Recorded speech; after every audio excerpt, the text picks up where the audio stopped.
መጀመሪያ ወደ ሱዳን ኤምባሲ ሄዳችሁ ሱዳን የመግቢያ ቪዛ ታወጣላችሁ። ከዚያ በጎንደር በመተማ በኩል ወደ ሱዳን ትገሰግሳላችሁ። የሱዳን ህዝብ ጥሩ ነው፣ ለስደተኞች ይራራል ይላሉ ጣሊያን የገቡት ብዙዎቹ ኢትዮጵያውያን ስደተኞች። እዚያ የታወቁ ሁለት አሸጋጋሪዎች አሉ። በአካል አታገኟቸውም። ስልካቸውን ከሀገር ሳትወጡ ይዛችሁ መሄድ አለባችሁ። አለበለዚያማ ጣሊያን የገባ ሰው ሊነግራችሁ ይገባል። አንዳች ሰዋራ ስፍራ ተደብቃችሁ በስልክ ታገኟቸውና የጉዞ ዋጋና ቀን ትነጋገራላችሁ። እነርሱም ገንዘቡን ይዛችሁ የምትመጡበትን ቦታና ቀን ይነግሯችኋል። በተባላችሁበት ሌሊት ቦታው ስትደርሱ እንደናንተ በቀጠሮ የመጡ ሌሎች ስደተኞችን ጨምረው በጭነት መኪና ወደ ሊቢያ ድንበር ትወሰዳላችሁ። ጉዞ ሌሊት ነው፣ ያውም አብዛኛው በእግር ጥቂት ደግሞ በመኪና ስለሆነ ከ20 ቀን እስከ 1 ወር ይፈጃል። ሊቢያ ድንበር ስትደርሱ የሱዳን አሸጋጋሪዎች ለሊቢያ አሸጋጋሪዎች ያስረክቧችኋል። ዋጋ ተነጋግራችሁ አሁንም ጉዞ ትጀምራላችሁ። ግማሹን በእግር ግማሹን በፒካፕ መኪና። ደረቅ ዳቦና ውሃ ይሰጣችኋል። መንገድ ላይ የሚሞቱ ልጆች ይኖራሉ። አሸዋውም ማሰማስ አድርጎ በመቅበር ጉዞ መቀጠል ነው። በእግር ወይም በመኪና ስትጓዝ በእንጨት የመስቀል ምልክት የተሰራበት ነገር ካየ እዚያ ቦታ አንድ አበሻ ስደተኛ ተቀብሯል ማለት ነው ብሎኛል ጣሊያን ያገኘሁት ልጅ። ሰው ከታመመ እንደ በሽታው መጠነኛ ከሆነ በድጋፍ ይሄዳል። ከባድ ከሆነ ግን ቁርጦ ገና ያስፈልገዋል። ከቡድኑ ከተቆረጥኩ ችግር ስለሚያጋጥመ አንዳንዱ ትቶ ይሄዳል። ብዙ ጊዜ ግን የቂርቆስ ልጆች ይተዛዘናሉ። እንዲያውም ከቂርቆስ ልጅ ጋር አብረው ቢሰደዱ ቢያገኝም ያበላል ቢያጣም ያዝናል ሆዱ ተብሎ ተዘፍኖላቸዋል ላለኝ ሮም ያገኘሁት የአዲስ አበባው የቂርቆስ ልጅ። አዲስ አበባ ስለ ቂርቆስ ሰፈር ልጆች አያሌ አስገራሚና አስቂ ነገሮች ይሰማ ነበር። እዚህ ጣሊያን ደግሞ አገር ጉድ የሚያሰኝ ገድላቸውን መስማት ጀምሬያለሁ። ሊቢያ ስትገቡ የተቀበሏቸው አሸጋጋሪዎች ከትሪፖሊ አጠገብ የገጠር መንደር ውስጥ በተሰራ አዳራሽ አስገብተዋችሁ ይጠፋሉ።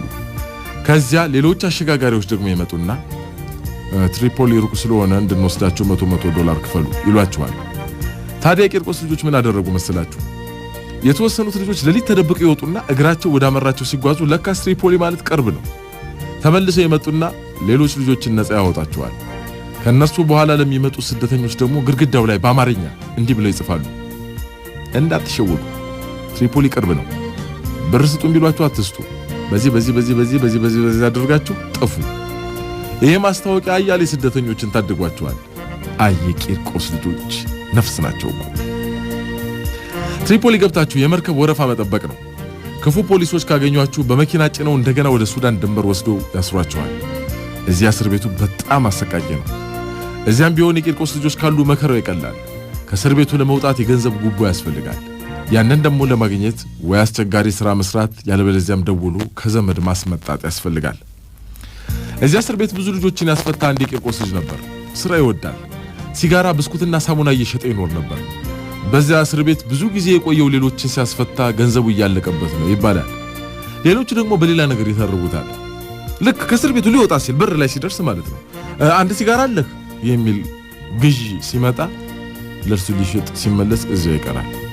እኔውም አንድ ጊዜ ባጠር ዘሎ እንዲወጣ ሁሉ ነገር ተስተካክሎ ነበር አሉ። ከዛ ሊዘል አንድ እግሩን እንዳነሳ ከታች አንድ ሲጋራ ይኖርሃል ተመልሶ ወረደ ቀረ። በቤንጋዚ ወደብ አሻጋሪዎችና ተሻጋሪዎች አይገናኙ።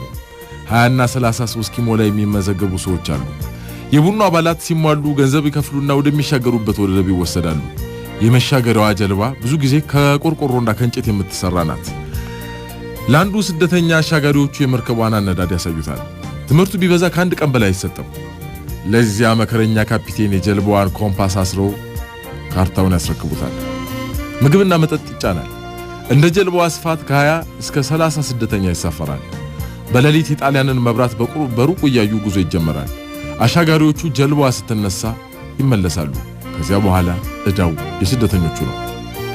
ጉዞ እስከ 17 ሰዓት ይፈጃል። የአንዱ እግር ከሌላው ጀርባ ጋር ዛው ስርስር ብሎ ተኮራምቶ መጓዝ ብቻ ነው።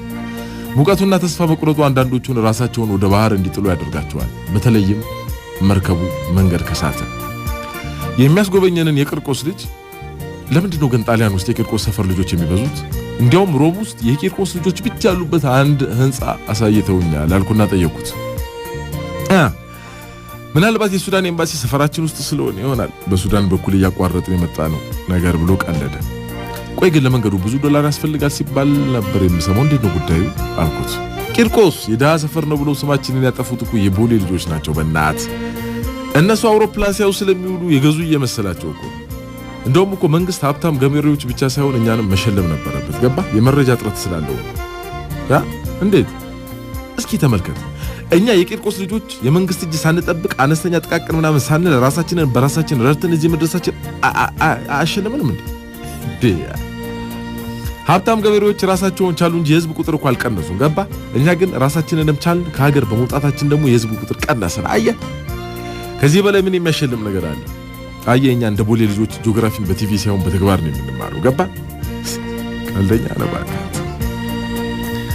ደሞ እኮ ይኸውልህ የአባቶቻችንን ደም የመለስን እኛ ብቻ ነን ቂርቆሶች። እንዴት? የምን ደም? ጣሊያን ባህር አቋርጦ ሀገራችንን ወረረ። እኛ ደግሞ የአባቶቻችንን ደም ለመበቀል ባህር አቋርጠን ሀገሩን ወረር ነው። አንተ ቂርቆስ እኮ የጀግና ሰፈር ነው።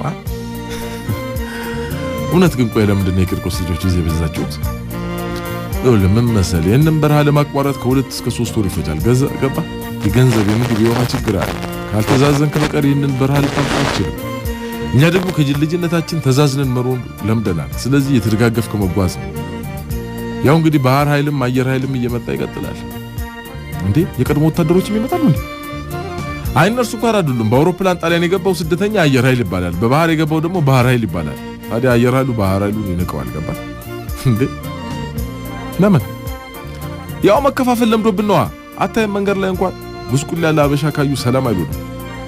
ጣሊያኖች እንደሆኑ አየር ኃይልም ሆንክ ባህር ኃይልም ሆንክ ሚኒስትር አያደርጉ። ሁሉም ያው ሲኞራ ቤት ነው የሚሰራው። እንዴ ሲኞራ ቤት ነው ምንድን ነው? ሰው ቤት ተቀጥሮ ነው የሚሰራው ለማለት ፈልጌ። እዚያ ብዙ አበሻ እንደዚያ ነው የሚሰራው። ያውም ለሴቶች እንጂ ለወንዶች ስራ አይገኝም። ድድ ስታሰጣ መዋል ነው ባክ። ግን ምን ላይ የኖርክ ድድ ታሰጣለህ? እዚያ አበሻ ከድንኳን ሰባሪነት ወደ ህንጻ ሰባሪነት ተሸጋግሯል ባክ። እንዴት ነው? ያንን ሁሉ በረሃ አቋርጠ ባህር ሰንጥቀ ጣሊያን ስትገባ ምንም ነገር አታገኝም። ገባ? ከምግብ በቀር ቤት እንኳን የሚሰጥ የለም። ለተወሰነ ጊዜ መጠለያ ውስጥ ያስገቡና በኋላ ሰርተ ብላ ያሰናብቱሃል። ያን ጊዜ ችግር ውስጥ ትወድቃለህ። አበሻ ታዲያ ይሰባሰብና በልዩ ልዩ ምክንያት የተዘጋ ህንጻ ይሰልላል። የተወሰነ ጊዜ ሁኔታውን ታይታይና 20-30 ሆነ በሩን ሰብረ ትገባለህ። ከዚያ ክፍሎቹን መከፋፈል። የህንጻውን ቤት እናስ ባለቤቶቹ በቃ ይላሉ። ፖሊስ ይመጣል፣ ግርግር ይፈጠራል። የሰው ልጅ ሜዳ ላይ ወድቆ እንዴት ህንጻ ተዘግቶ ይኖራል ብለህ ትከራከራለህ። መቼም የሰው መብት በመጠኑ ቢሆን የሚከበርበት ሀገር ነውና የሰው መብት ተከራካሪ ድርጅቶችም ምናምን አብረው ይጮሃሉ። በመጨረሻ ታሸንፍና ትኖርበታለህ። መብራት ውሃ ምናምን አይቋርጡባችሁም? ብዙ ጊዜ መብራት እንጂ ውሃውን ማቋረጥ ያስቸግራቸዋል። ይኸውልህ የሮም ህንጻዎች የድሮ ህንጻዎች ናቸው። አይታችሁ ከሆነ የውሃ መስመሩ በቀላሉ አይገኝም። መብራቱ ግን ቢቆርጡትም እንቀጥለዋለን። ይኸውልህ እንደውም አንድ ልጅ በዚህ ምክንያት እኮ ስራ አግኝቷል። መብራት በመቀጠል ታላስ ይኸውልህ የቤቱን መብራት ሲቆርጡበት በመንገድ ከሚያልፈው መብራት ሌሊት ቀጠለው። ፖሊሶቹ ሲመጡ ይበራል። ሄደው ከዋናው ማጥፊያ አለያዩት፣ ይበራል። አይተው ስለማያውቁ ግራ ገባቸው። በኋላ ከመንገዱ መብራት መቀጠሉን ሳዩ እንዴት ሊቀጠል እንደቻለ ማመን አልቻሉም። ትተውት ሄዱ። ፏ ብለናል ይወል ልጁም ታዲያ በዚህ ምክንያት ኤሌክትሪክ ሰራተኛ ሆኖ ቀረላል። ገርማል። ሴቶች ሲኞራ ቤት ይሰራሉ አልከኝ፣ ወንዶቹስ ምን ይሰራሉ? ወንድ ከሆንክ አልፎ አልፎ ነው ስራ የምታገኘው። ባክ ችግር አለ። አንዱ አበሻ ሲርበው ሴት ነኝ ብሎ ሲኞራ ቤት ተቀጥሮ ነበር አሉ። እውነትን ነው ቀልድ? ሲያወሩ ነው የሰማሁት። ልንገርልህ፣ ጨዋታው ጭውት ይለኛል። እሺ ልጁ ጢም የለው፣ መልኩ የሴት ድምፁ የሴት። እንዲያውም ልጆች በሌላ ነገር ሁሉ ይጠረጥሩታል። ምን ብለው ነው ይጠረጥሩት? ብቻ የለው ምናምን ይልታል ተወሱንና።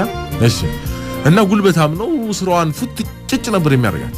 አንድ ቀን የሽንት ቤቱን በር ሳይዘጋው ረስቶት ቆሞ ሽንቱ ሲያንፎለፉል ከፍት ባለ ቤቱ ሲያዩ ቆሞ ፌንት ጠብ ማይበጅ ተብሎ ነፍሷ ደሞዟን ሳትቀበል ከቤት ወጣ ብን። በኋላ ግን እንደዚህ ያደረገው ስራ ስላጣ መሆኑን ሲኞራው ሲሰማ አድንቆ ካምፓኒ ውስጥ ቀጠረዋል። ይገርማል።